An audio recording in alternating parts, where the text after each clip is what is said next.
marriage, for example, or committed partnership, for example. In a conventional vessel, it's possible to have, right, people who are holding different levels of consciousness, as Diane so beautifully unpacked, right, and for them to actually find that place with each other where they can hold each other. You know, certainly a parent and a child, as Dee talked about, is clearly a place where that is the ultimate conventional vessel, right? It's the right. So there clearly people holding different levels of consciousness can find each other. Okay. What about if we're not in a conventional vessel? Okay. Right. What about? I mean, let me just kind of throw out an example, you know, and kind of make it very, very real, right? What about, you know, if you have an employer, right, who falls in love with an employee, okay, right?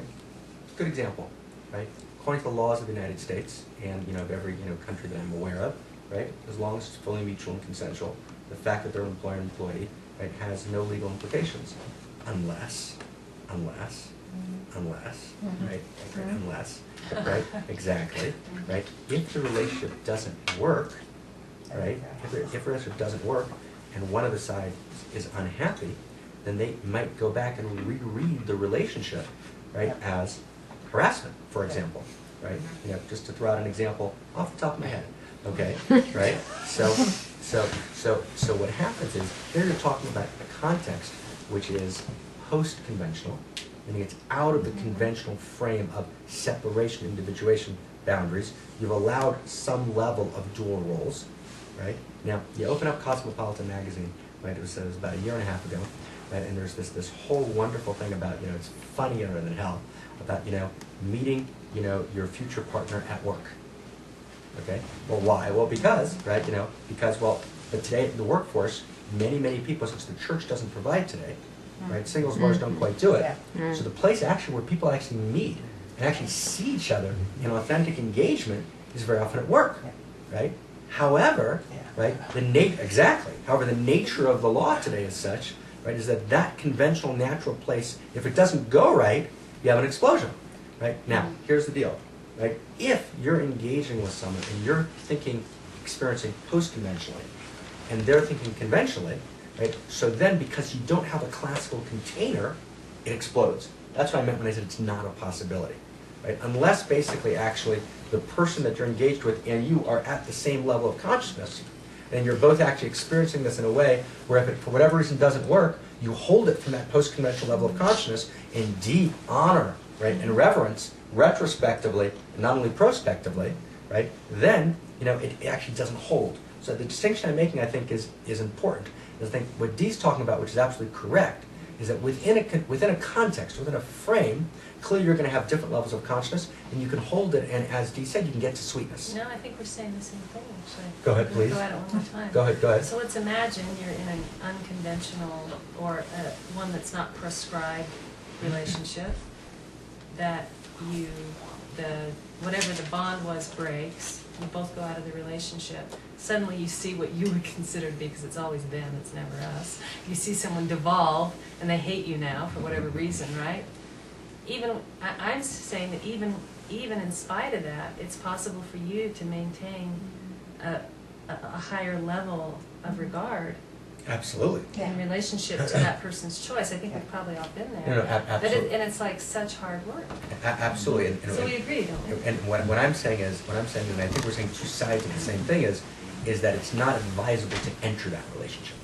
Right? That is to say. Yeah, if you could read it ahead of time. That's right. That's right. In other words, I wouldn't have married my first husband. Could you have like Suzanne Reuter, like things you pass out? Well, let me say it very simply. If a young, let me say it like really clearly. Yeah, you know, a young male teacher is coming to me for advice. Okay, what advice do I give him? Right. So since it's very hard to tell, right, whether your partner is post-conventional or pre-conventional, and until you know them very well. And by the time you know them very well, it may be too late. Or right? egocentric, right? or egocentric, or ethnocentric, right? Yeah. And it's the level of consciousness that we think, and maybe this is a good way to say this kind of core point for this whole weekend, right?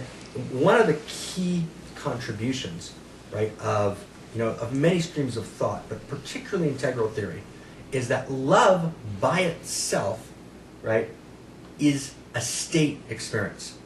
Being in love is a state experience. And being in love is refracted to the level of consciousness I'm at, to the stage of consciousness I'm at. That, an integral journey of love, that's what Dee and I, that's been implicit in everything we've said. But let's just this is a really good place to say it clearly. An integral journey of love, right, the key idea is that love at level 1 and love at level 2 and love at level 3 and love at level 4 mean very, very, very different things. Right? And if we would look at, and I'm not going to do it now, although it's tempting to, but I'm not going to. But if you look very, very quickly, at, beige level consciousness, love means just kind of surviving together. At purple level consciousness, love means the love of the person who's related to me in my clan. Right? At, red level consciousness, right? I'm of course doing what I said I'm not going to do, right? At red level consciousness, right? Love means I love the person who's kind of holding power with me because we're wielding power together, right? At blue level consciousness, I love my fellow in the church, right? I love all my fellow Mormons who are part of the celestial family, all my fellow Jews, all my fellow Christians, right? And that's everyone who's kind of part of my mythic membership society, right? At orange, there's already more of a meritocracy. Anne Rand, I love someone who's competent. And I love someone who I'm in business with. I love someone who has, kind of competence becomes what creates, love. The great scene of kind of orange love is page 254 in a book called Atlas Shrugged. And Daguerre Hank Reardon, like the great orange love, right? Where these two competencies meet in this kind of erotic ecstasy. Right. Well, we're not sure they're meeting, but okay. but they may be. I think they're great. Well, praise for Bill and Hillary. Amen. So and then you go up to to green. You go up to green. Right. Amen. Right. You go up to green, and kind of love means kind of something else. And it's love means something at every level of consciousness. So when if you would make a kind of beautiful kind of cartoon, you'd have these two people saying "I love you," right? They're saying "I love you" to each other, but each one is shaded different on the color scheme. And then you have a little bubble saying, what do they mean when they say I love you? And it means something completely different, right? So when I say I love you, right, and now there's what do I mean by love, right? And it's refracted through the prism of my level of consciousness, which is core, right, to an integral journey of love. So what Diane's saying, and we completely agree on it, is that I can always hold my level of consciousness. Meaning, even if the other person shattered the vessel, right, I don't need to have them seduce me into the pre-conventional. And that's where you get really tested in terms of whether your love is genuinely transpersonal. Because when you get to a cosmic centric level or a unconditional love level or whatever it is in a structure stage, not in a state, we can all access it in a state, we can all get it in a state, but when it's stabilized at a structural level, the test is always can you love somebody hating you?